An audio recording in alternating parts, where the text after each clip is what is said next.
Money does not care who you are. So I watched this TikTok the other day and I can't get it out of my head, mainly also because of the comments. The comment section is sometimes the best one, isn't it? And so the video was essentially from someone that is extremely, extremely wealthy. And you can tell by the house, by sort of how she shows the house that she lives in, all of the Hermes bags that she has, like probably 100, I don't even know it. It seemed an insane amount. By all of the jewelry, right? The brand jewelry, if you know anything about like different luxury brands, you know that the car she's driving, sort of like the lifestyle that she lives in with her mom's and extended family, and just going brunching all day long. And pretty much like it seems like the dad is sort of like bringing in, or has been bringing in, the main income to support that kind of lifestyle. And the wealth for many people, of course, if they see it, especially now on social media, because before that we weren't able to maybe really tap into that and see the behind the scenes.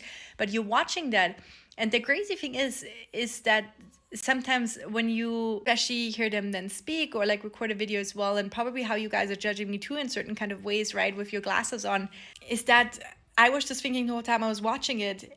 And it's interesting, right, because sometimes you have a kind of image in your mind about like how people who are extremely, extremely wealthy live, right, and who they are as a type of person.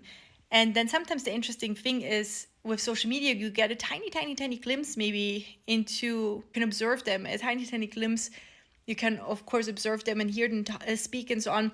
And sometimes I can't help but wonder, and it kind of reaffirms the belief that money really does not care at all who you are. It doesn't care, for instance, where you're from. It doesn't care how smart you are. It doesn't care if you speak French or English or Spanish.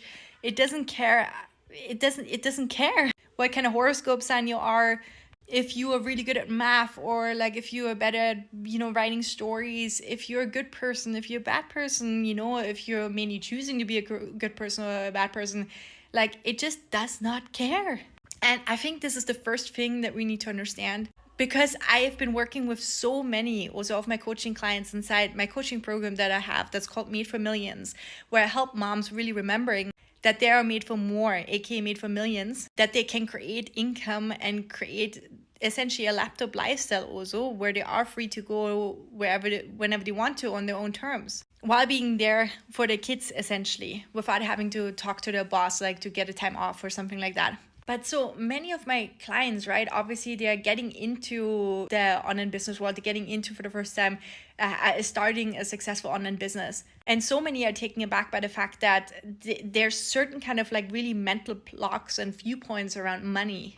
Like they cannot fathom that maybe someone wants to pay them for a service or for a skill that comes so easy to them, right? They have sometimes issues or blocks around like asking for the sale and feeling icky about it, like asking for money for like an offer. And there's quite a few blocks, right, that we need to overcome at the beginning. But the thing is that we're just kind of artificially creating those blocks around money, and obviously like our past has to do with it. But if you're really thinking about it objectively, and if you're kind of putting yourself into a neutral energy, you really realize and that money itself does not, again, I say it again because I want to bring the point across, but money itself, it really doesn't care, right? Money is just neutral, and you are like a container in a sense. And it's of course about the energy that you're putting out, right? And also the beliefs that you have, but you have to kind of embody and step into that next level, right? And not kind of be hooked on the fact that maybe money is finite or that money determines your value. Because again, it does not, like how much money someone has does not determine the value as a person. How much money someone has it's not an indicator for how kind they are, right? For how many good deeds they have done and so on, right? How creative they are, etc. It doesn't matter. We as a society have just created it, obviously, and it's gotten way out of hand in many ways. But the thing to remember is, right, that obviously there is a certain economic game that we are just born into right now still. I think it's going to be overhauled. It's going to change the system, but we're still born into this right now. And so we have to understand it and play the game, right? But part of it is to break out of those cycles.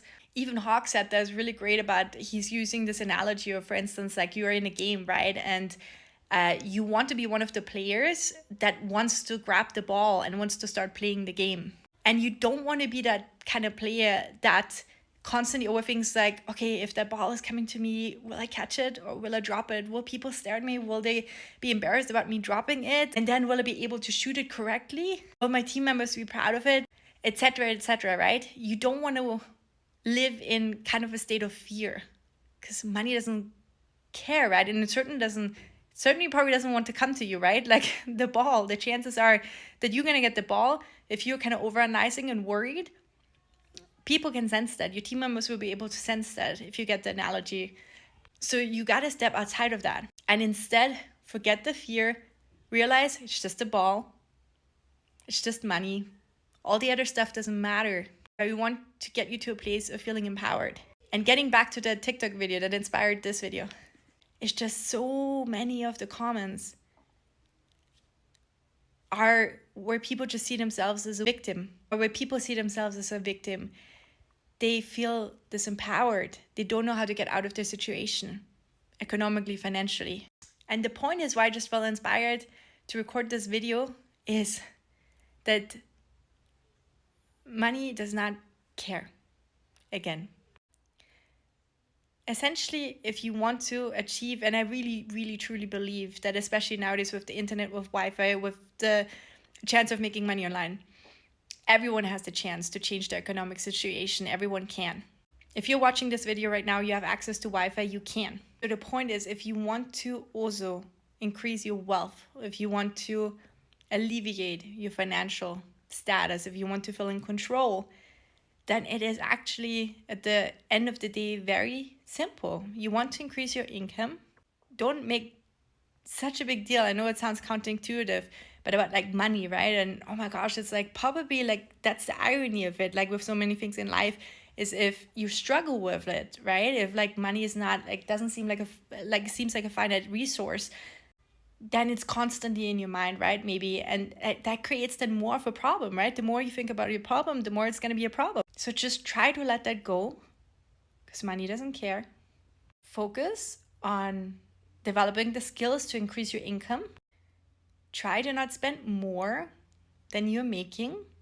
Don't spend more than you're making. If you're spending more, you need to obviously cut expenses, change something. Be disciplined. Stay focused. And that's it. And keep on going forward. Like, keep on going forward. Anyways, just some random evening thoughts. If you like this video, definitely follow for more. And if you want to find out more about my coaching program, Made for Millions, then click on the link in my bio.